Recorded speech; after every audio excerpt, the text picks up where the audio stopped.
Weird stuff happens when you start paying attention to the street trees. Like they might start talking to you. I'm more than 80 years old. I know I've aged well. Please help me stay youthful, and please do not climb on me. Or they might inspire you to write and illustrate a book about them. That's what happened to Taha Ibrahimi. This is my very first book. I am not an illustrator or an arborist, so I don't know how I fell into this project, but I did. It was a labor of love, I would say. Street Trees of Seattle, an illustrated walking guide, grew from a seed planted during the COVID pandemic.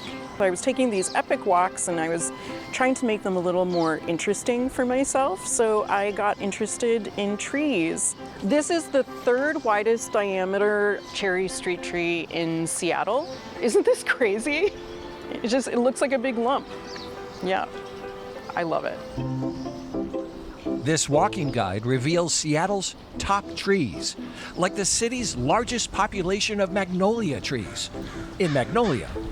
This taste of the tropics in Fremont. There is a street lined with palms in Seattle, and it's in Fremont on 3rd Avenue Northwest.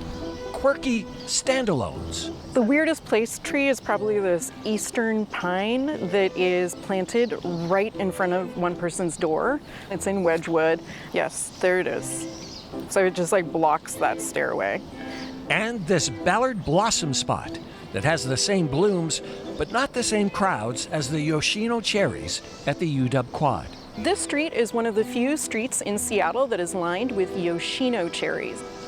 Just a sample of the 600 trees in the book, Seattle has one of the most diverse street tree populations in the nation.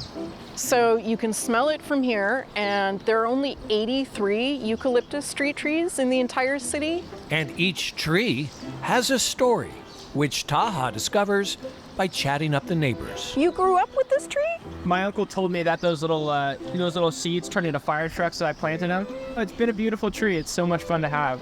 Tree walks are also good for you. They say that just 20 to 30 minutes outdoors in nature near trees will improve your well-being. So next time you take a stroll, look up. Do you see the seeds up there? Or down. And I do a lot of this. The trees might have something interesting to tell you. Just the fact that they've been here for so long, they have borne witness to so many things happening and have so many stories to tell.